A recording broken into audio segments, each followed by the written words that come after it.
বাংলায় চলছে বিধানসভা নির্বাচনের ভোট গণনা ৭৭টি কেন্দ্রে। তো আপনারা দেখতে পাচ্ছেন যে একেবারে টানটান উত্তেজনা চলছে। তৃণমূল বিজেপি খুব কম মার্জিনে, কম ভোটে কেউ কোথাও এগিয়ে যাচ্ছে, কেউ কোথাও পিছিয়ে যাচ্ছে। হাড্ডাহাড্ডি লড়াই চলছে ভবানীপুর কেন্দ্রে। মমতা ব্যানার্জি এগোচ্ছেন, আবার শুভেন্দু অধিকারীও কিছু ক্ষেত্রে এগিয়ে যাচ্ছেন। আমরা যদি জেলা ভিত্তিক দেখতে যাই তাহলে আমরা দেখতে পাচ্ছি আলিপুরদুয়ারে খাতাই খুলতে পারেনি তৃণমূল কংগ্রেস, বিজেপি এগোচ্ছে সবকটি আসনে। যেমন উত্তরবঙ্গে দেখা যাচ্ছে তৃণমূল কংগ্রেস প্রায় দাঁত ফোটাতে পারছে না, সেখানে বিজেপি অনেকটা এগিয়ে যাচ্ছে। যেমন আলিপুরের মধ্যে 7টি কেন্দ্রে এগিয়ে আছে বিজেপি। এছাড়াও দিশা, যেমনটা অঙ্কিতা বলেছিল যে বিজেপি উত্তরবঙ্গে অনেকটাই আসন নিয়ে এগিয়ে আছে, যেমনটা অঙ্কিতা বলেছিল যে উত্তরবঙ্গের বেশিরভাগ আসনে বিজেপি লিড করছে।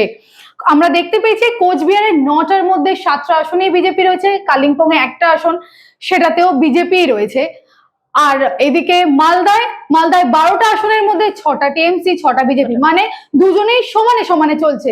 তাহলে অঙ্কিতা একদম। এবার যদি আমরা চোখ রাখি এবার কলকাতা বা পার্শ্ববর্তী জেলাগুলোতে, তাহলে চিত্রটা ঠিক এরকম। যেমন আমরা দেখতে পাচ্ছি নদিয়ায় 17টি কেন্দ্রের মধ্যে 10টি কেন্দ্রেই কিন্তু বিজেপি এগিয়ে এবং তৃণমূল এগিয়ে 6টি কেন্দ্রে। অন্যদিকে পূর্ব বর্ধমানে 16টি কেন্দ্রের মধ্যে 7টি কেন্দ্রে এগিয়ে তৃণমূল কংগ্রেস এবং 9টি কেন্দ্রে এগিয়ে বিজেপি। এদিকে উত্তর 24 পরগনা কেন্দ্রের মধ্যে 33টি আসনে 23টা এখন অব্দি গণনা হয়েছে, তার মধ্যে 13টা আসন বিজেপি, 10টা আসন টিএমসির।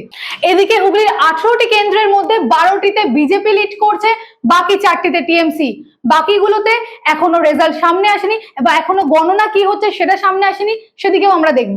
অবশ্যই সরাসরি সমস্ত রকম রেজাল্ট আসলে আপনারা দেখতে পাচ্ছেন হেডলাইন্স কলকাতা এবং হেডলাইন্স ত্রিপুরা ন্যাশনালের মাধ্যমে আমরা আপডেট দিতে থাকছি আপনাদের। আনন্দ আর ভালোবাসার দীপ্তিতে গড়া সমুজ্জ্বল পরমা, ঠিক তোমারই মতো। শ্যাম সুন্দর কোম্পানি জুয়েলার্স, আগরতলা, উদয়পুর, ধর্মনগর, কলকাতা।